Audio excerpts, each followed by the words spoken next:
Hello student. I hope so आप सब घर पे होंगे और सब अच्छे होंगे और बाहर नहीं जा रहे होंगे, अपनी केयर कर रहे होंगे। तो मैं आज बिजनेस स्टडी का आपको फर्स्ट चैप्टर का नेक्स्ट टॉपिक करवा रही हूँ। मैंने आपको लास्ट इंपॉर्टेंस करवाए थे, आपने लर्न कर लिए होंगे। अगर नहीं किए हैं तो उसको अब लर्न कर लीजिएगा अच्छे से। और नेक्स्ट टॉपिक है मैनेजमेंट एज एन आर्ट। तो मैनेजमेंट जो है आर्ट है या नहीं, तो उससे पहले हमें पता होना चाहिए कि आर्ट क्या होती है। आर्ट हमारी स्किल होती है, जो हर एक की अपनी अपनी अलग अलग स्किल होती है। और इस स्किल को हम कैसे एक्वायर कर सकते हैं? स्टडी से, ऑब्जर्वेशन से, एक्सपीरियंस से। अब आर्ट जो है हर एक पर्सन की अपनी अपनी नॉलेज है, अपनी क्रिएटिविटी से आती है। और इसमें जो फीचर्स हैं वो एज ए आर्ट की बताई जाएंगी। उसके बाद हम बताएंगे कि मैनेजमेंट आर्ट है या नहीं। तो सबसे पहले आर्ट की फर्स्ट फीचर क्या है? Existence of theoretical knowledge. जो कुछ भी किया जाता है आर्ट में वो वैसे तो प्रैक्टिकल वर्क किए जाते हैं, लेकिन कुछ भी काम है जो प्रैक्टिकल वर्क भी किया जाता है वो थियोरटिकल नॉलेज से ही आता है। Art pre suppose the existence of certain theoretical knowledge, मतलब इसमें पहले से सपोज कर लिया जाता है कि ये थियोरटिकल नॉलेज पर बेस्ड है। जितने भी एक्सपर्ट हैं उन्होंने कुछ प्रिंसिपल्स बना रखे हैं, उन्हीं प्रिंसिपल्स से वो अपना काम करते हैं, उन्हीं से वो प्रैक्टिस करते हैं, प्रैक्टिकली वर्क करते हैं। अब जैसे डांसिंग पर लिटरेचर है, पब्लिक स्पीकिंग पर है, एक्टिंग पर है, म्यूज़िक पर है। तो हम सब ये क्या है, थियोरटिकल नॉलेज है, इनकी लिटरेचर है, उसी से ही हम प्रैक्टिकली वर्क करते हैं। आर्ट्स में सेकंड क्या है? Personalised application. मैंने अभी तुम्हें बताया कि हर एक पर्सन की अपनी अपनी नॉलेज होती है, तो ये इंडिविजुअल पे अपनी अपनी इंडिविजुअली हम बेस करती है, हम पर ही डिपेंड करती है कि हम में कितनी है। जैसे दो डांसर हैं, दो स्पीकर हैं, ये एक्टर हैं, राइटर हैं, वो हमेशा उनकी आर्ट अलग अलग होगी। दो डांसर हैं, डांस करते हैं, लेकिन ये नहीं है कि वो सेम डांस करेंगे या उनका सिखाने का तरीका सेम होगा। स्पीकर हैं, उनको मोटिवेशन करना है, मान लो उन्होंने, तो मोटिवेट करने का तरीका दोनों का अलग अलग होगा। Based on practice and creativity, जितनी ज़्यादा हमने आर्ट को बढ़ाना है उतनी हमें ज़्यादा प्रैक्टिस की ज़रूरत है, उतनी ज़्यादा क्रिएटिविटी हमें। क्रिएटिव आर्टिस्ट जो होते हैं वो क्रिएटिव होते हैं, कुछ ना कुछ क्रिएटिविटी करते रहते हैं। जैसे एक इसमें एग्जांपल दिया है कि म्यूज़िक में सबको पता है कि 7 बेसिक नोट्स होते हैं म्यूज़िक में, जैसे सारे गामा पाधा नी सा, तुमने सुना भी होगा। लेकिन हर म्यूजिशियन जो उसको चलाता है उसका अपने तरीके से, कोई अच्छा बजा रहा है म्यूज़िक, कोई बुरा कर रहा है या कोई मीडियम कर रहा है, तो वो उनकी क्रिएटिविटी पावर है कि वो किस तरह से उसको करते हैं। तो ये तो था आर्ट क्या होती है, आर्ट की फीचर क्या है। अब हम बताएंगे कि मैनेजमेंट एक आर्ट है या नहीं। तो मैनेजर क्या करता है? प्रैक्टिस चाहिए उसको। आर्ट के लिए मैनेजर क्या करता है? अब देखो, डे टू डे जितना भी वर्क करते हैं वो स्टडी करता है मैनेजर, ऑब्जर्वेशन एक्सपीरियंस के बेस्ड पर होते हैं। अब मैनेजमेंट में भी लिटरेचर अवेलेबल है, मार्केटिंग पे, फाइनेंस पे, ह्यूमन रिसोर्सेज पे। तो मैनेजर को इन सब में स्पेशलिटी चाहिए कि वो किस पर काम करना चाहिए। तो ये थियोरटिकल नॉलेज से ही प्रैक्टिकल नॉलेज लेता है वो। अब इसमें थ्योरीज भी हैं मैनेजमेंट पे। अब ये जो मैनेजर होता है ये साइंटिफिक मेथड यूज़ करता है, इनको किस सिचुएशन में, कैसी प्रॉब्लम में, किस तरीके से इसको यूज़ करना है। तो ये कॉम्बिनेशन लेकर चलता है manager. A good manager works through a combination of practice, creativity, imagination, initiative and innovation. इन सब के कॉम्बिनेशन से वो काम को परफेक्ट करता है।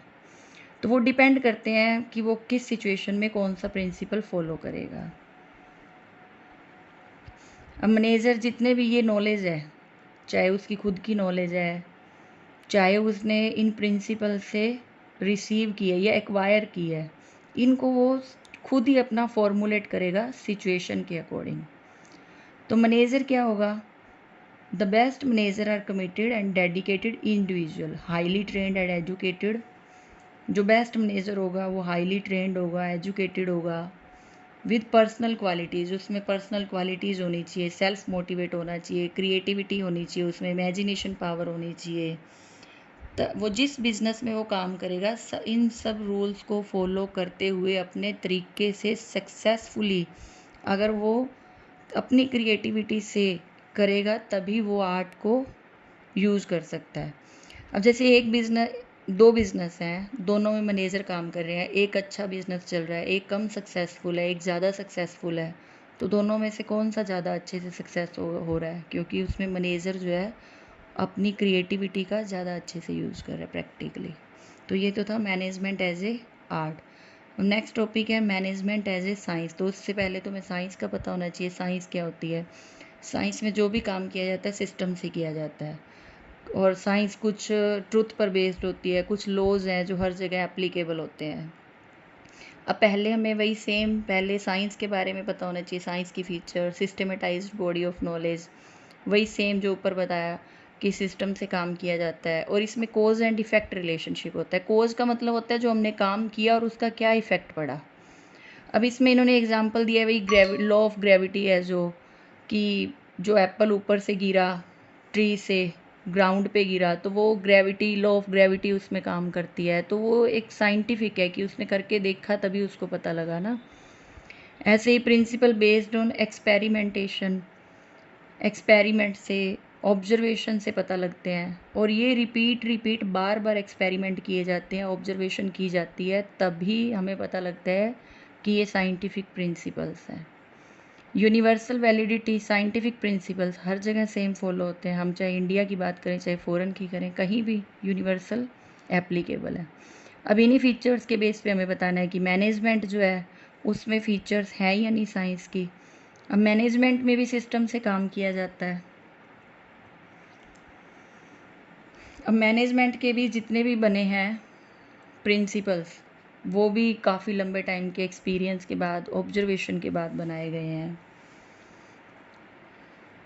अब जैसे इसमें एक एग्जांपल है कि क्रिकेटर, जैसे क्रिकेट का स्पोर्ट्स है या सॉकर है, उसमें कॉमन वोकेबलरी यूज़ करते हैं। प्लेयर्स को अपनी कम्युनिकेशन एक दूसरे से करनी है तो उनको पता है कि हमने कौन से किस तरीके से आपस में बात करनी है। ऐसे ही मैनेजर को भी कम्युनिकेट एक दूसरे से अगर करनी है तो उनकी भी कॉमन वोकेबलरी होती है, उनको अच्छी तरीके से उनको वर्क सिचुएशन के अकॉर्डिंग समझना पड़ता है।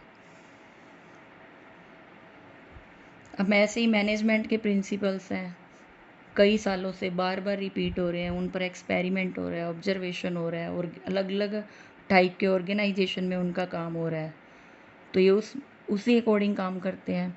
अब मैनेजमेंट को क्योंकि ह्यूमन बींग से डील करना पड़ता है, ह्यूमन बिहेवियर अलग अलग होता है, तो इनके same outcome as a science नहीं आ सकते, क्योंकि ह्यूमन बिहेवियर चेंज होता रहता है।